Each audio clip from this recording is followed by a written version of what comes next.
Hello, everybody. Hello, welcome to Change the Shed. Happy you all are here. Let's see. I think it is March 27, 2024. It is exactly 4 years today that I started Change the Shed. 4 years ago. It was March 27th, 2020. So yeah, the beginning of the pandemic. Um, and here we are 4 years later. Those of us who are here are hanging in there. And boy, things have changed a lot, haven't they? I'm glad I started Change the Shed, and it's been a lot of fun for 4 years, and let's keep going. I can't really quite believe it's been 4 years, so thank y'all for following for so long. At the beginning, remember, I did this every day. I think that lasted maybe a couple weeks, and then was like, wow, I can't do. I mean, I did it on the weekends too, so it was a different time. And then I dropped down to a couple times a week, and then every week, and then every other week, and that's where we still are. So I'm just happy that all of you have been here with me for so long. You can go back and watch all the episodes if you want. I didn't look to see how many there have been, but it's around 120. And yeah, it's been a lot of fun. So thanks for following me. If you want to see the past episodes or notes about past episodes, look at tapestryweaving.com there under Change the Shed. It's under online learning. And they're all linked, and there's images of what I worked on that day and everything. So yeah. The other thing I want to say right at the top is if you're interested in this class, Fixing Your Sheds, I run it live one time a year, and I'm doing it this week. So it's open now. The first, there are 2 live portions to this class. They're recorded. You can watch them later. It's an online class like all my other classes. It includes lots of video clips and homework and handouts and all of the things that you're used to in my online classes. But there are 2 live sessions. If you like to go to live things and ask questions, you will want to jump into this right now because I won't be doing it again, most likely for another year. This is the class about when your shedding doesn't work, how do you fix it? So it's very practical, and it will help with that frustration of, oh my goodness, it won't weave. So join me for that. You can find it on my website. My website's tapestryweaving.com, but if you want to put in the whole URL, it will be under rebeccamezoff.com/sledding, not sledding, shedding -workshop. Or just go to online learning under live workshops and you'll find it. So if you can't come to the live events, that's fine. You can ask questions in class at any time for as long as you want. It's a class you get to keep forever. And yeah, that's maybe all I have to say about that, except if you're interested in the live class, you should take it right now because I probably won't be doing it till spring of 2025 again. Y'all are here from all over. Paula's here from Vermont, and Cheryl from Maryland, and Carol from Minnesota, who's had a winter storm. It got colder here too, but the sun is out today, and I actually had to put paper up on some of the windows that are higher up because the sun was coming in. I know the sun will change, but for now, you couldn't even see what I was doing because of all the sunshine. We shouldn't complain about that. Dave's here from the UK. Welcome, Dave. And Julie from Washington. Mary Lee from Massachusetts. Janice from Oregon. Gail from Pennsylvania. Y'all are working on interesting stuff. Gail says she's working on a conch shell tapestry. That sounds cool. Yeah, that's a great subject. Carol's here from a campground somewhere where she's weaving on her Chloe loom. That's cool, Carol. Awesome. Dob is here from central Montana and Indiana. Christine's here from Texas. Victoria's here from California. Betsy from Kansas City. Okay. Sheila's recovering from hip replacement. That's actually good. I hope you feel better. And she's working out while she watches Change the Shed. I support that, Sheila. Barbara's here from California. Jason from far Northwest Washington. That's a cool place. Nan's here from New York, and Christine from Ottawa, Canada. Yeah, Christine says, I can't wait to see what you do on this piece today. Rebecca, yeah, me either, Christine. So no, you'll be surprised. Mary's from Wisconsin. I know, right? How can it be 4 years? It seems crazy that it's been 4 years, but boy, there was a lot of fear 4 years ago today, wasn't there? Mavis is here from South Africa. Welcome, Mavis. I don't recall anyone popping in from South Africa to Change the Shed. I'm happy you're here. Maryland, Metta's here from Denmark. Oh gosh, so many of you. Thank you, Jennifer from Joshua Tree. Marlena, you haven't missed anything yet. I just said, join Fixing Your Sheds. Those of you who are still popping in. If you want to take it live, Marlena, you've probably had it or don't need it. But yeah, Patricia's here from Brittany, France. Great. Elaine's here from Colorado, just down the road a few hours. Vermont's here. Kathleen's here from Vermont. Brenda from Pennsylvania. Chris from Wales. Wonderful. Janice from Maine. Margarita's here from Sweden.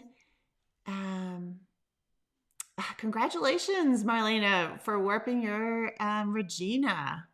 Awesome. A new big loom can be intimidating. I know that from experience. So someone's here from Norway and for Washington, Redmond. Welcome, everybody. Happy you're all here. And I want to thank everybody who has donated to Change the Shed. I don't want to forget that you have made this program possible, and that is why I still offer it. So bless you all who have thrown a few dollars my way, or some of you have thrown a lot of dollars my way to keep this program going. So thank you very much. Anyone who would like to donate, if you just go to tapestryweaving.com, under Change the Shed, there's a donation button, or it's below, it's linked in every video. Oh, this link to Fixing Your Sheds is also right below the video. I put it in before we started, so you should be able to just click the link. All right, let's look at what we're doing today. I'm going to take that off. So this is what I'm working on. And here is what the whole thing looks like. I took a photo again because let's move that over. I don't want to have to reset the camera if possible. It is a lot of fussing. So this is the Topo Lines piece. It is a fringeless 4 selvage piece. It's been quite a lot of fun. I always intended to try open warps in this piece, but I just, I don't think I mentioned it here. Maybe I did in the first time I worked on this, but you'll find that I started this piece 2 years ago on Change the Shed. So here we are 2 years later, finishing it up. You'll see right here is the top of the piece, fringeless warp. So this orange part is fly line backing that you use for the fringeless 4 selvage warping method. And so I have about 2.5 inches maybe left. I think the whole piece is about 10 inches long. So I'm going to keep going with this gray. I'd like to add some bits of this solid gray. I don't have any more of this Faru. Swedish yarn. This is this yarn. I think they do make a darker version of it, but I don't have any. So I'm going to try, this is my hand-dyed gray. So we're going to try mixing some of that when I get a little higher up in this band. So the weaving today, probably not the most interesting, but the open warps maybe are interesting. I know some of you will ask about how I did that.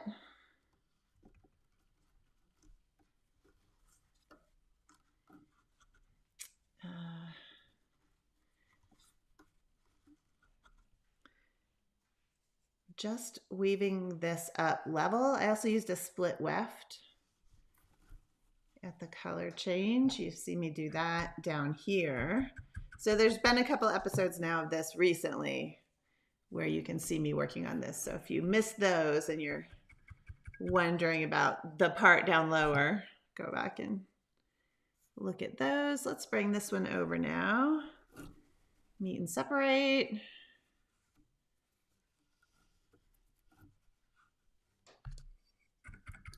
Just trying to get that all level. That looks pretty good.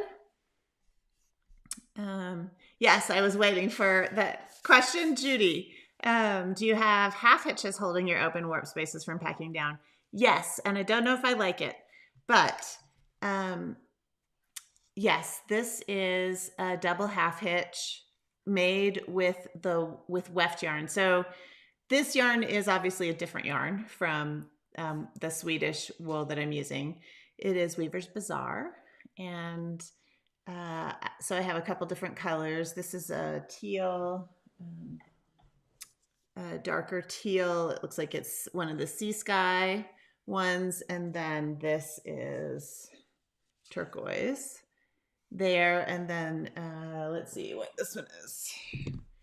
The next color up is their aqua, and yes, I did a line of double half hitches and I pulled them pretty tight there. Yes, I'm still having to be a little careful that I don't make it pack down, but they're holding pretty well. I don't know for sure that I like the double half hitches at this point. I don't think I'll know until I get them off the loom. When I block the back like it might be if it was mounted, it doesn't look quite so, it looks like they're teeth to me. So when I do this, I feel like, oh, it might be okay. And of course, there's a little ridge where those half hitches are. And then you see the doubled warps from the fringeless technique. So yeah, Marlena says it's so un-Rebecca. It's true, right? It was the original design of this piece 2 years ago, for whatever reason. And so I found my notes from that, and because I had forgotten my intention over the 2 years of moving and everything else that happened. So I decided to do that. I suspect I will do more of these. That was really fun, and I'd like to play with a couple different ideas that I have about that. These will be also, I will mount this piece because, partly because of the open warps, partly just because it's so small, but it will definitely be supported. So there, you won't be able to see through that. There'll be some kind of, I don't know what color I'll use, but there'll be something behind that.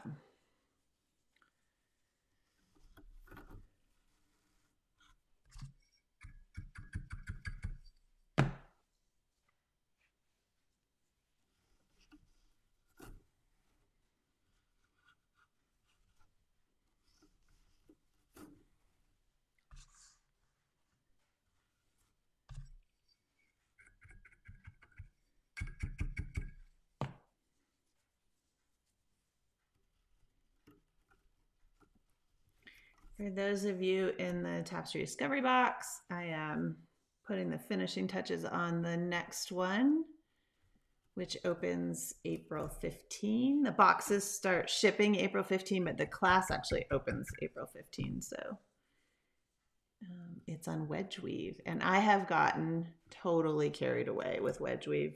I meant to have this box finished in February, and I just kept playing with wedge weave. So this box has more content than some of the other boxes, and just know that that is a bonus because I got carried away. I was having so much fun. I think I've now woven at least 6 samples just for the box. So that was a lot of fun.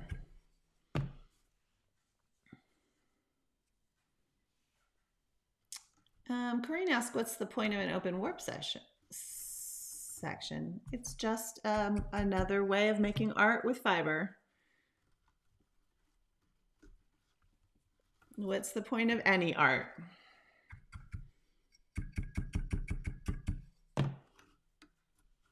It's a visual variation.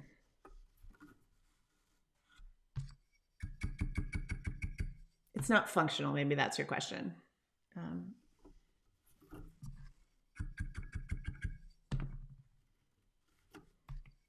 Could be functional, could be a structural thing, but in this case, it is not.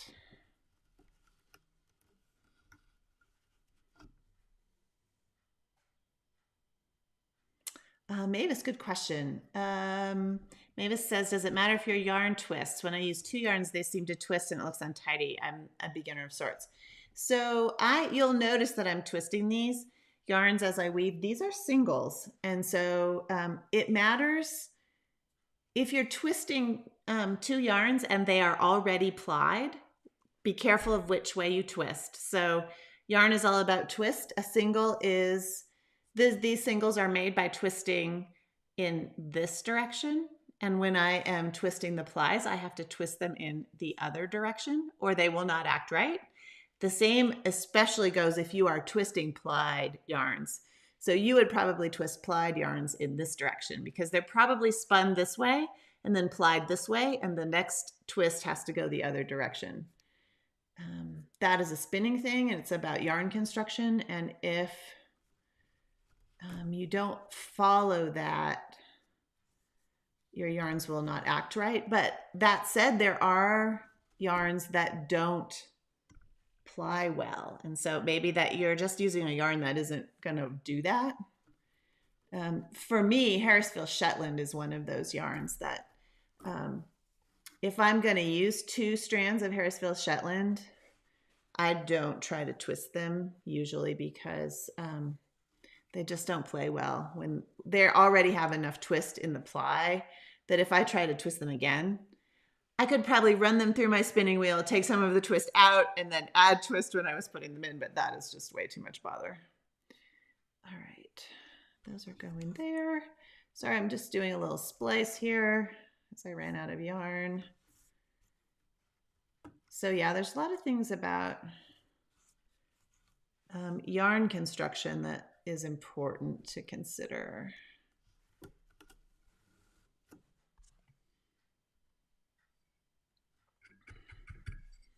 Summer of Tapestry, Jennifer, the registration's already open. So if you, Summer of Tapestry 2024, I can't remember the dates and I am too far from my wall calendar here to see it anymore. I think, yeah, I can't see it. It's sometime in May. I think it's the last week in May. Maybe my calendar says it starts, the first content opens the day after Memorial Day in the US, which is the last Monday in May this year. So, but the class is open if you want to register, and then all that information is in the class. I'll have, oops, I just pulled that out. I'll have, again, 4 prompts this year, but I will have 2 weeks for each prompt. Instead of, last year we had the first year we had 1 prompt every week for 4 weeks. And last year I did 1 week, 2 weeks, 1 week, 2 weeks, and that really screwed people up. So this year, 2 weeks for every prompt. And yeah, it starts the end of May. I think the first prompt opens the last week in May. And then, so it'll go through about mid-July. Those of you who aren't familiar with Summer of Tapestry, it's a class about sketch tapestry. I like to do it in the summer because I'm doing more camping and hiking and stuff, and it's all about experiencing your environment and how to translate that into small, quick tapestries. It's a lot of fun.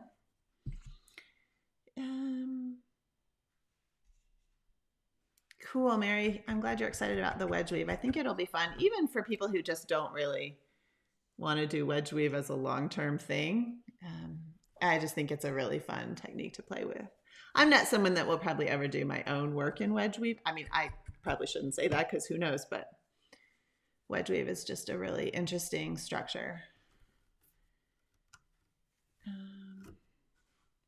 Carol, do I ever work with embellishments like beads? That open weave would be an interesting place for beads. I don't. I still am sort of. I am my teacher's student. Leaving, he would never have left open warps either. So maybe I'm becoming more of my own person. I don't embroider on my tapestries, which is not to say you cannot do that, and I may well do it one day. I also don't use things like beads or other things, but you totally can, and it can be gorgeous. I've seen some amazing tapestries that incorporate beads. So yes, that's a great idea, Carol. I'm not sure how you would do it with the fringeless for selvage warp.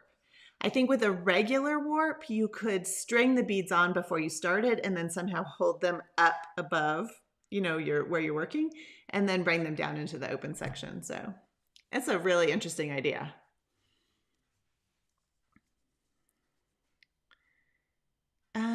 Jason, to keep the fell level, are you counting picks or going by eye? I'm going by eye. Sometimes I do. I don't really necessarily count unless I'm doing something that's like 2 squares next to each other and I want them to be the same size. I just realized that my camera, hold on, is probably doing a focus thing that I don't want it to do. Sorry, you all. Okay. I think it's annoying when the camera goes in and out of focus, so I apologize if it's been doing that. If I'm doing something really precise and like geometric and I can count the, how many sequences, I do count.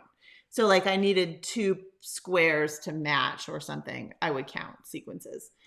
But when I'm filling in like this, I mostly go by eye, especially because this yarn is a different yarn. If it was the same yarn, I might push up the weaving so I could see what I did and then count and match, maybe, if it mattered. Sometimes it matters more in a smaller piece, and so then I might be more inclined to do it. In a really big piece, it usually doesn't matter and close is good enough. Corinne, that's a good question. What is wedge weave? I'm trying to see if I have, hold on. I have a loom right here. Here, this is wedge weave. Oh, let me go. Let me switch the cameras a second. Hold on. Wedge weave. So it is a technique that's, I talk about the history in the class, but you're creating little wedges. And this is not a sample for the class, but it is one that let's see if the other camera maybe, you can see that better. Yeah, it's out of focus because I just did the thing with the camera, but you're creating little wedges. So you're doing a band of wedges one way and then a band of wedges the other way. So, and there's lots of variations of that.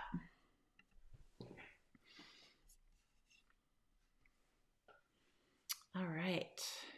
Yeah, Marlena says she's looking forward to Summer of Tapestry. I've done it. This will be the 3rd year I've done it. It's a lot of fun. The prompts are different every year. It's one of my favorite classes. I generally like all the classes or I wouldn't teach them, but Summer of Tapestry is fun. It's more casual and the things that people weave in the class are just so great to see. All right. I am sorry that this is the part that's going to be boring. I should have maybe woven this before we did this. Change the shed. I am going to add some of that other color here in a minute. So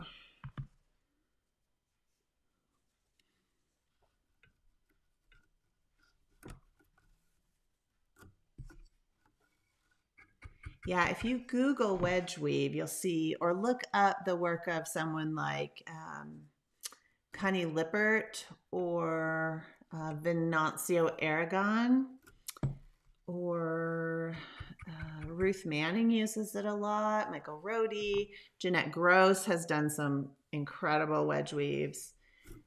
Some of this, Jeanette doesn't have a website, but you can, if you Google her, you'll see some work she's done for big shows recently, and it's gorgeous.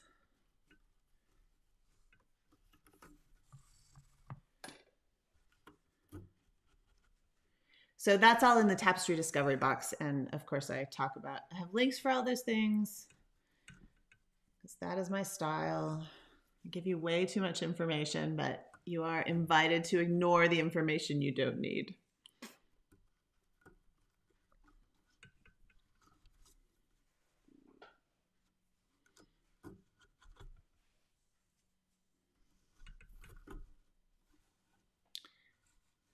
Let's see. I've been debating how to add this gray in. I'm worried that this gray isn't going to work because it is not heathered. To get this effect, I would have to, well, just buy the yarn from Glamacra. I think they do make a darker one than this. I could be wrong, but or I would have to spin it because this is dyed in the fleece. They are mixing, you know, black and natural colored fleece to make this yarn. It's not an immersion dyed yarn, which is why it looks so cool. Judy asked, will I have just one section of open warp or will you do more? That is an excellent question, Judy. Until you asked that question, I was certain that I was only going to have this one section. This line will be black, and actually I might add a little bit of the color, and then this is the top of the piece. But now that you said that, I'm thinking, oh, there could be a little opening right there that would be pretty cool.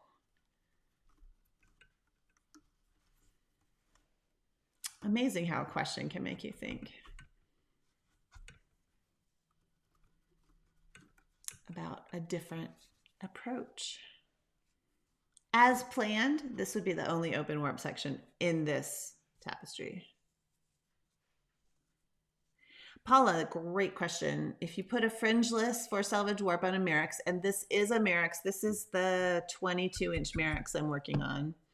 No, you can't really see that, but you can use the shedding device.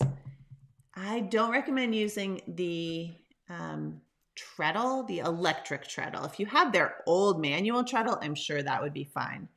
I don't think they sell that anymore. The electric treadle just moves too fast, and because the paired warps in fringeless are doubled, I found that the tendency for the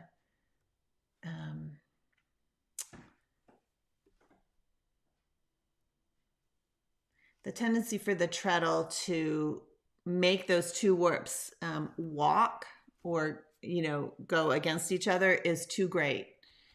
I have used the shedding device, the plain manual shedding device with fringeless, and I could have it on here.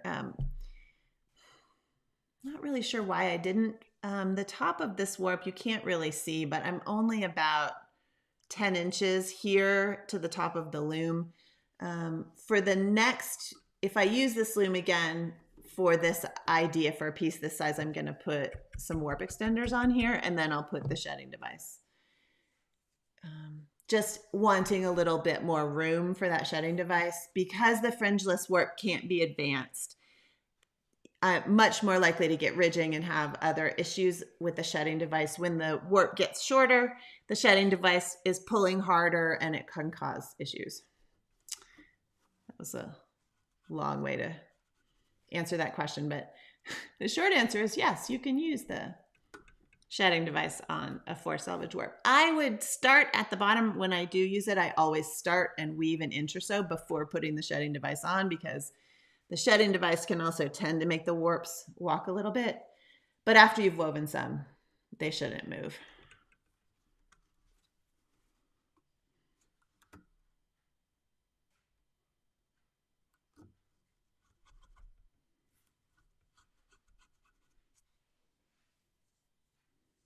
Yeah, Thanks, Jennifer. That's true. I was talking about how I put too much information in the Wedge weave box. When you guys see it, those of you who have it, the Tapestry Discovery Box, when you see it on April 15, tax day in the US, if there are things that aren't useful now, they might be useful later. And that is a good thing.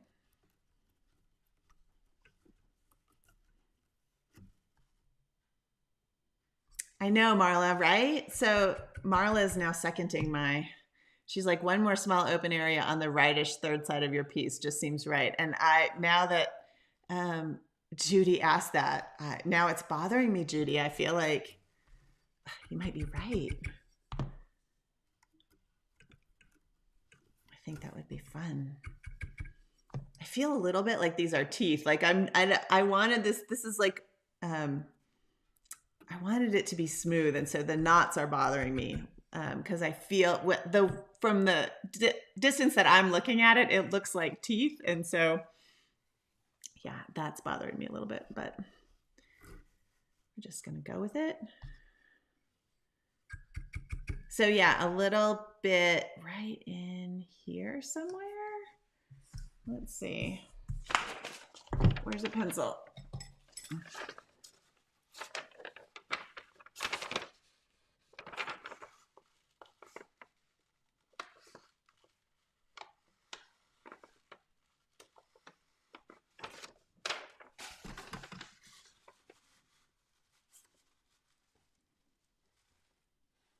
What do you think?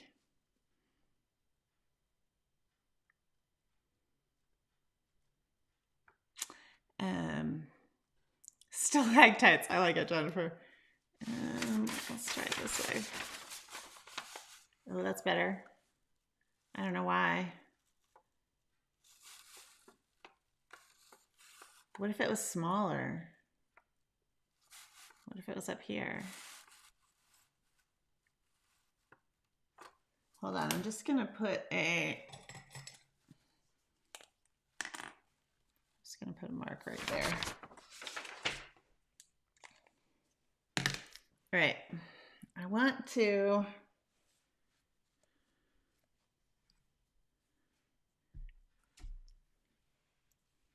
see what this is going to look like if I add a little bit of this gray. I was talking about this a minute ago and lost my thought in other ways.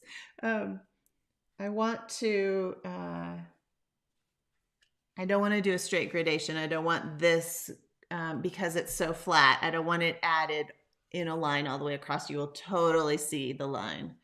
And I also don't want to do a bunch of demi-douai floats on the back because I feel like with the open warps and the rest of this back is going to be flat, that's going to be an issue for mounting. So slightly to the left. Marla says slightly to the left. You mean like over here, Marla? What if it was tiny and right there?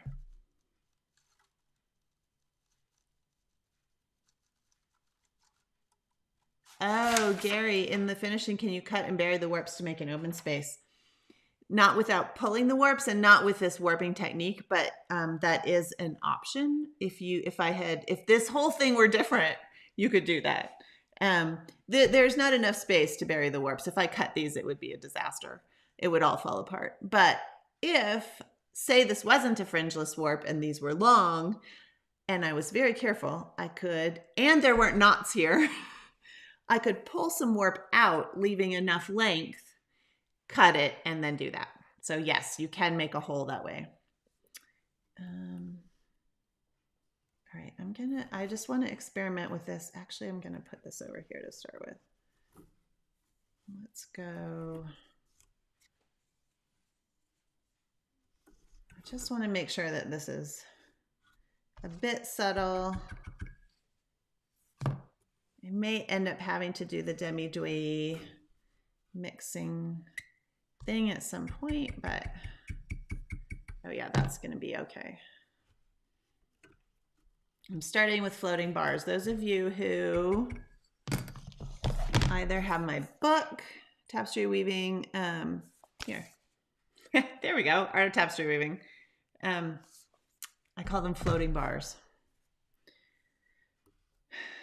I think I got that term from Kathy Todd Hooker. Fairly certain. Thank you, Kathy. I don't know if other people use it. They probably do now, but it's just a little... Here, I will stop rambling and tell you what a floating bar is.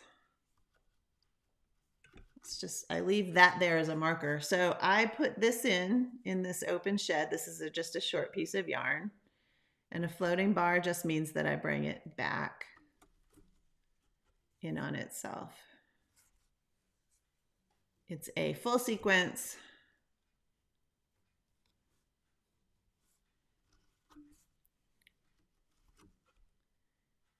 And I am actually splicing it. So it's, there won't be any, the way I weave, there won't be any tails or bumps or anything on the back. And I have a little piece of that gray in there that will show, I think, but it's not terrible.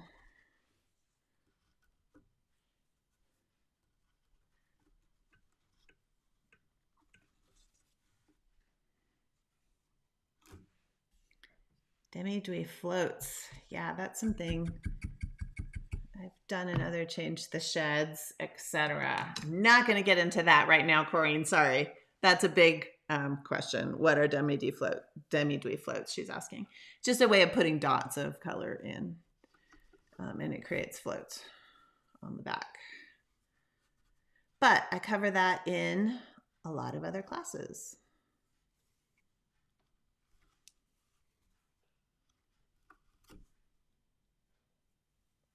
Let's see, how did I do this? It looks like I did 2 warps.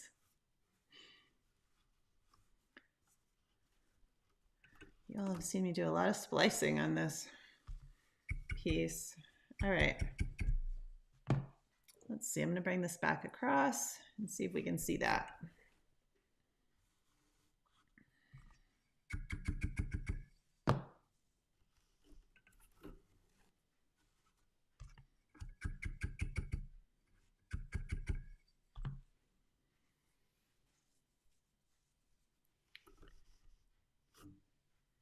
Yeah, see what I did there?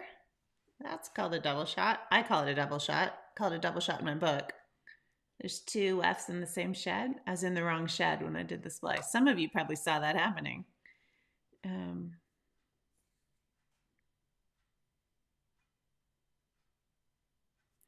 Oh, Paula, that's a good idea. Okay, I have to pull that out. Then I'll tell you what Paula said.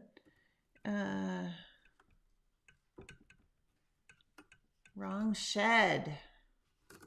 That is the kind of thing, well, that was an easy fix, but that's the kind of thing I talk about in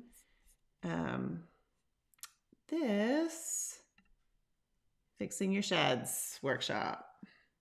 There's a set number of ways to fix your sheds, and well, I don't know that there's a set number of ways, but there are a good handful of ways to fix your sheds, and if you know those, they're in your toolbox. It can be very helpful.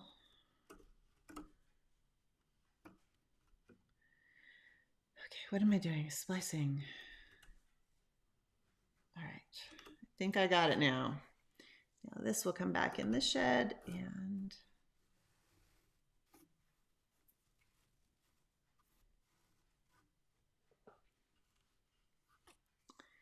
using a bobbin would... So using a bobbin avoids that tangle. Tapestry bobbin would be a great thing to use when you're picking the shed like this. The thing is that I really like to twist the yarns, and it's very hard to do that when you are using a bobbin. Unless you twist them before you put them on the bobbin.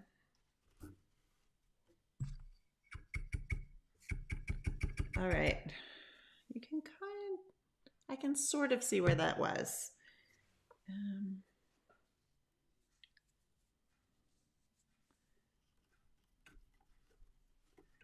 gonna run out of time on this decision.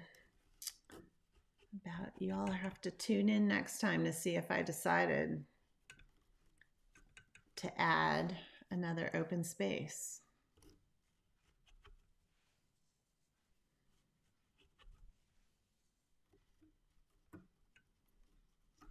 I promise if I do it and I don't like it and I take it out, I'll show you a picture. How about that?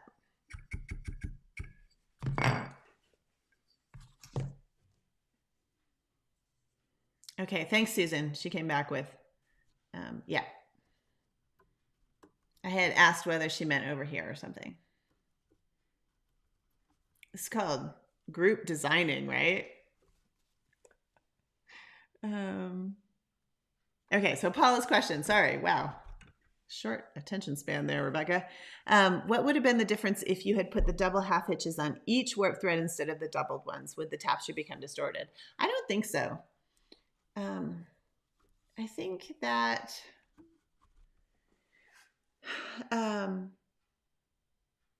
so what she's saying is splitting these fringeless warps. So I might need to use a stronger thread than this weft. I actually added a piece of sewing thread to this one because this is a this one seems to be spun differently than this. This one was stronger than this one, and the first time I did the half hitches, I actually broke this yarn, even though it was doubled. So I added a piece of sewing thread, which worked great. So I might have to do something like that, a little bit stronger thing to use a piece of sewing thread or something to make maybe silk, to make the knots, split the fringeless warp. So basically she's saying I would split these warps and do the knot on every warp, and that might look less like teeth. So I think that's a great idea.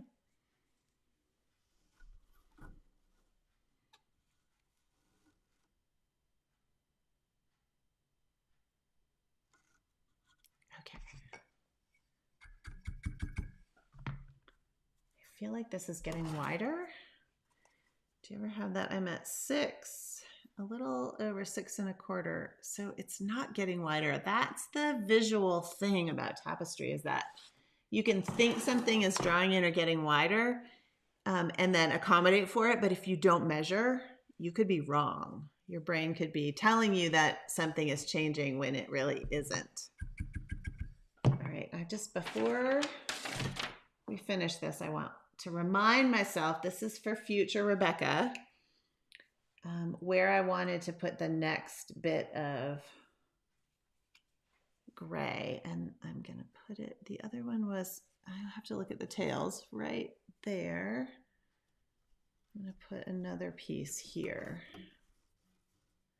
Oh, no, I'm not, because I'm lazy and I don't want to fill that in with another piece of weft, and I want to keep this pretty even structurally. So I'm going to bring this out first, and then I'm going to put it in,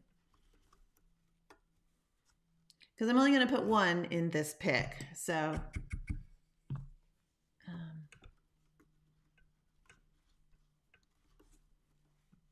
basically, if I had put it in where I had it a second ago, I would have had to put another piece of weft over here. If I put it in now, except now I've lost it. Oh, here it is. I put it in now, I can fill this in from this side, and this will have to go back out, and then it will fill in from that side, because I'm only putting one in this sequence. You can also sandwich them between the sequences. That is probably why they're called floating bars. But for a small piece like this, I like to keep things pretty even.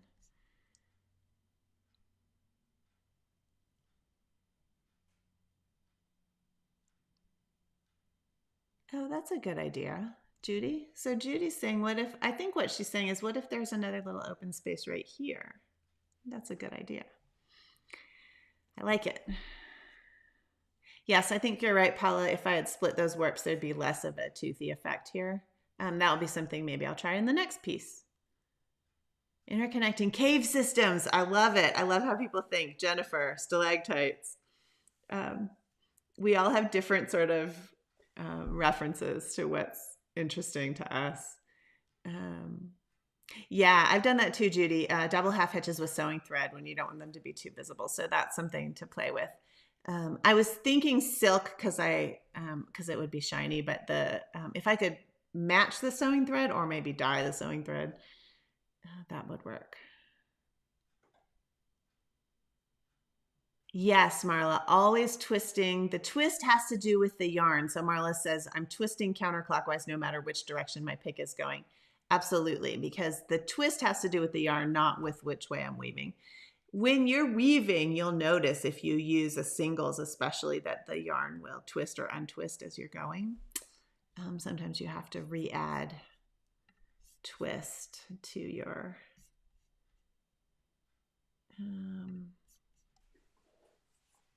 weft. Anyway, that's what I'm working on. That was fun. Thanks for all your feedback. I'll let you know what I decide. And also if this gray yarn works, I don't know. I won't know till I weave a little bit more. So awesome. So 4 years of Change the Shed. Thank you for hanging out with me for that long. 4 years. In that 4 years, this came out. So if you don't have this book or don't know about it, The Art of Tapestry Weaving is my big tapestry techniques book. So get a copy from your library, ask your library to carry it, or you can buy it wherever books are sold. I do have another book. This is only available on my website or from Mirex, and there's one shop in Canada that carries it. If you want this little guy, I have a ton of these, so not a ton, but I have a lot of them. So if you go to my website and you want a copy of Untangled, it's a tapestry tips book that I did with my cousin, and so you get little adorable drawings. Anyway,